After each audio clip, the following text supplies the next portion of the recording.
everyone. Welcome to Conversations with Nicole. Today, we're tackling a tough issue that faces many communities, but today we're talking about Georgetown County, South Carolina, and how they're facing an opioid and fentanyl crisis.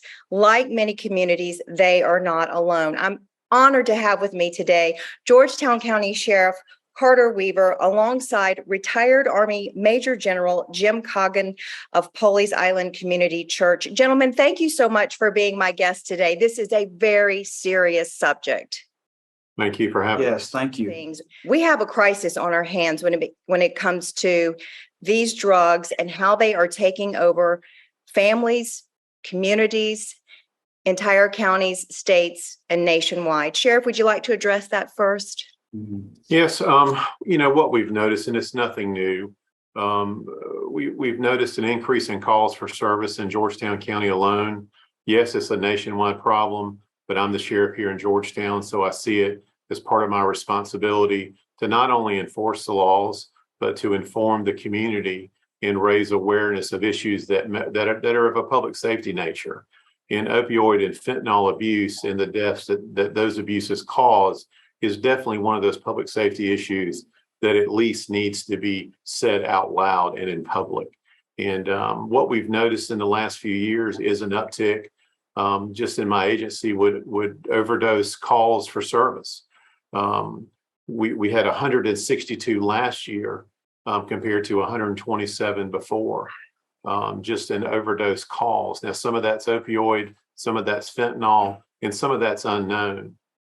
But the statistics out there show us that there is that evil lurking, and it is fentanyl and the abuse thereof. And so that's why shows like this and upcoming forums are important. And Jim, as a member of the community, you're concerned about it and you want to help find a solution. Absolutely. It's a real issue. It's not an issue that is just being discussed casually. It is a crisis, and what it means is there's trouble and danger, and there's action that has to be taken. And for guys like me, I've got children and grandchildren in the local area, and this touches not just the addict, this touches the family and all the friends and everyone who loves that person. And so it's a call to action.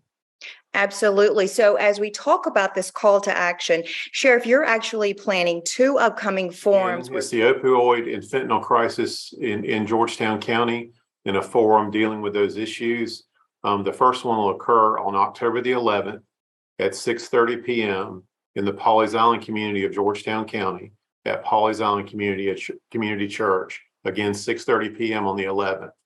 The second and same forum, but just in a different location, will be October the 13th at the First Baptist Church in the city of Georgetown, South Carolina, also at 6:30 p.m. And this is a panel discussion. So you're bringing in a variety of people who have knowledge of the problem and want to work in the communities to change things. Absolutely. Because the message has to be believable. In order to change someone's habits or stop them or make them think before even taking an opioid, the message has to be believable. So that's why it was important to put together a panel of folks, per se, that were trusted.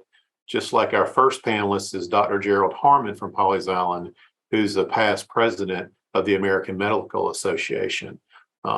He has huge insight on what's going on around the country, not just in Pawleys Island or Georgetown County. And it'll be other law enforcement experts.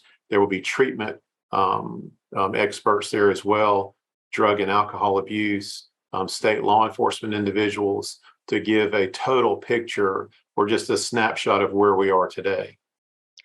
It sounds like it's going to be a real opportunity for people to have a true understanding of this crisis. But people of the community don't come together to really work with law enforcement. It makes law enforcement's job so much harder. This is important to you. Talk about that. It absolutely is. And Pawleys Island Community Church is so pleased to host the Sheriff's Forum on October 11th. It is the opportunity to define the problem. And it's going to be, I think, a wake-up call for many. And my heart's desire would be for the entire community to fill that sanctuary to its capacity, because it is exactly what you said. This touches us all. It is a problem that is nationwide, as the sheriff said, but in essence, it's a local problem. It's a problem of the supply of drugs, and it's a problem for the demand of drugs. And that touches so many. And it comes from all socioeconomic strata. It's just not those who are maybe down and out in life. It's for very successful people are victimized by this as well. And the concentric circles of impact just echo across the community. It's serious. We need to do something about it. And I know that moving forward, your hope is along some other individuals to have some programs, maybe eventually to start a nonprofit that would give the sheriff really the support that he needs to be able to lessen the supply and lessen the demand for these drugs that are in the streets of Georgetown County. So we're looking not only at law enforcement, but judicial systems, the legislative actions. Clergy, Pawleys Island Community Church has got some initiatives, which I can summarize here in a moment, and then community action at large. So it's more of a holistic approach to a very complex problem that touches so many. Right. Do you want to elaborate a little bit more about your approaches that you're speaking of, Jim? Well, I think primarily it starts out with what is the aim? What are we seeking to accomplish? What's the goal? And it's to stop the dying. The end state of drug addiction is a person doesn't survive it without intervention. So it starts with just saving lives, but as necessary as that is, it's not sufficient. We have to transform those lives so that recidivism is not an issue where it reoccurs. And so in a local area, there's some excellent programs ongoing now that have crisis intervention characteristics. And they're all necessary. And these people step up to that challenge, to a difficult challenge every day. It's necessary, but it's not sufficient. It doesn't handle the long-term problem. So I think to the church component of this, speaking for Pawleys Island Community Church, we've got some spiritual-based and relational-based mentorship programs that are going on. In this case, a group of men that meet weekly and have accountability. And what has been recognized, a key recognition, is this is a long-term program. It's not just a 30-day inflection point. It's a long-term program. So that's ongoing, and that's good. And there's a lot of that across our local area and our state and across the nation. But more can be done. And that is the effort that is ongoing by a group of men, which I'm excited about. And it goes beyond just episodic engagement to a long-term engagement. And I'd love to talk about it in more detail later. Well, I would love to talk about it as well as you get to that next steps for those programs that you envision. Sheriff, why do you think it is that we are seeing more of these drugs in our communities and more users? It's just mind-boggling to me that it's hard for you as law enforcement to stay on top of this as the problem grows. And why is that? Why is it growing? Well, the problem started with the opioid use, with the pain relievers that were given by doctors back years ago, and it has put us to the point where we are now. I'm sure Dr. Harmon and Dr. Gallico will have Dr. Gallico, who will be a panelist as a pain management specialist with Tidelands. He is going to discuss that further on really the roadmap that got us to where we are today because of misuse of opioid drugs or pain relievers. The other part is it doesn't matter what your politics is. We're talking about the illicit manufactured fentanyl that's coming to the United States from China. Yes. And again, it doesn't matter your politics, but they're coming across the border in Mexico like a fire hose. Mm-hmm. And that is so hard to combat at the national level and at the state level and definitely at the local level. So that is what we are seeing. I feel for you and your staff that they're working night and day to try to get a handle on this situation. But it has to be somewhat, hopeful to have what you're doing with these forums and to have people like Jim and the folks from the church and other areas of Georgetown County saying, we want to help. We see that it's just not a criminal thing. Mm-hmm. And that's what's important. Obviously, you're always going to have people in the social media realm or universe that just want to click or negative comment and not be a part of the solution. They're a part of the problem.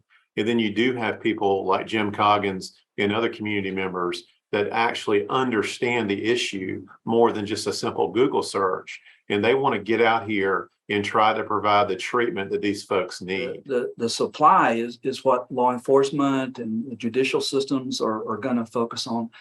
But I think in our local communities, we have a role to address this demand. Those that are seeking these type of abusive drugs, and I think the key is the reduction in both is required to be effective. And that's where it's interesting that the two of us are sitting here representing the supply and the demand components of this challenge. And we need treatments that take people totally off of illicit or illegal drugs. There's going to be a push come the next legislative session in Columbia to legalize marijuana, whether it be medical marijuana or recreational use marijuana. And the argument is going to be made that marijuana will help stem or curb the tide of fentanyl use. That's baffling to me. Why would we want to introduce another drug when we're dealing with the opioid fentanyl issues as we are? So those are the things that we kind of see on the horizon that is not helping the issue. How do you get the general public to understand what you just said? Because they're thinking, well, it's out there. You might as well just give them something small and they'll be okay with it. Or, the medical part actually does help with something. How do you get that message out? Well, again, it's awareness through the forums. Mm-hmm. And then people have to understand what the issues are in the misuse of these drugs. And then what the likelihood of them or a loved one being hooked or these drugs taking over their bodies. And then hopefully you're resulting in 100% avoidance if you can get those messages clearly stated to the public. And it's through believable panelists like the ones we'll have on the 11th and 13th of October. The drugs that we're talking about today, as far as opioids and fentanyl, they are FDA approved drugs. If the legislature wants to pass marijuana, then why can't it do three things? Number one, have it approved by the FDA. Number two, have it prescribed by a doctor. And number three, have it filled by a licensed pharmacist. So why won't they do that? It seems to me. That's the $100 million question.